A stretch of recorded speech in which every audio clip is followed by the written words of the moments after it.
Panic. It doesn't hit me very often anymore, but it's hitting me now, and hard. I fight the almost uncontrollable urge to run, work to slow my breathing, somehow restrain the urge to gag. But it's a fight I'm losing. I turn away from the bustling, jostling swarm of passing aliens and lean my forehead against the wall. It's smooth and cool, and that helps. Fucking hell, I murmur, as I jam my hand in my pocket to stroke the smooth coolness there. I can barely hear my own words above the growls, mewls, peeps, and clacks of the different species conversing as they pass, but Samuel hears me. "You okay?" he asks. He leans close and I can feel the warm puff of his breath on my cheek as he speaks. He presses it closer until his broad chest touches my shoulder. His strong hand wraps my waist. That helps too. I'm safe. Samuel's here. I'm in no danger. I'm safe. Embarrassment sets in as reality intrudes.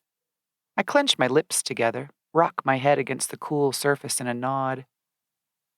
After another minute, I pull my forehead from the wall and glance up into Samuel's brown eyes. They are soft and warm with his concern. "Can we go in?" I ask, pointing to the nearby entrance to a tavern with my chin. The restaurant we're standing in front of is closer at hand, and there are plenty of shops and other business establishments in the avenue-wide hallway, typical of any spaceport. But it's the tavern I need.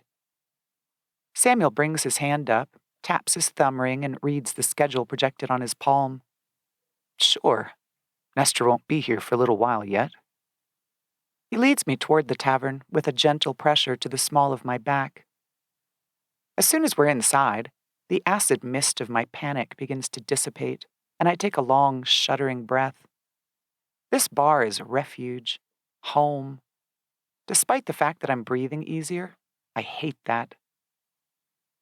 Like the wide hallway outside, this place is packed with aliens, all drinking and eating through their various orifices, but this doesn't bother me. It's not the aliens.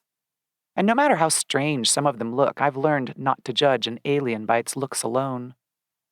It was the hallway, the crowd, the inadvertent nudging and bumping and pushing. We squeeze into a small booth, and as soon as we're sitting, I say, "Sorry." Samuel shakes his head in denial of my need to apologize. I guess it was just the crowd.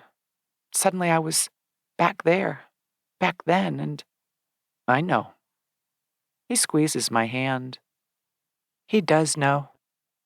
We both remember Earth as it was, almost 20 years ago. What was left of the human race subjugated to the giant ant-like invaders from space. The ants crowding every street.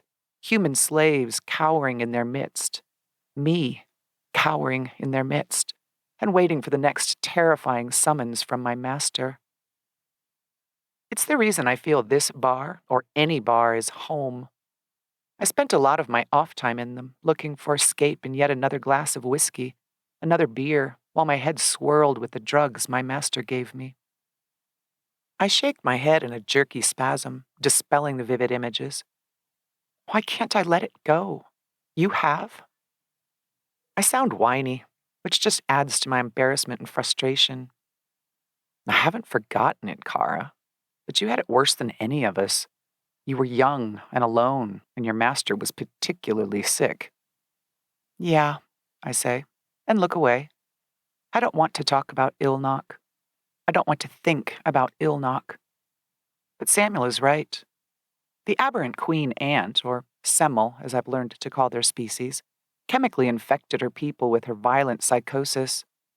So my master, Ilnok, was, in a literal sense, sick, infected, particularly so since he was part of the queen's retinue. But I don't want to think about Ilnok.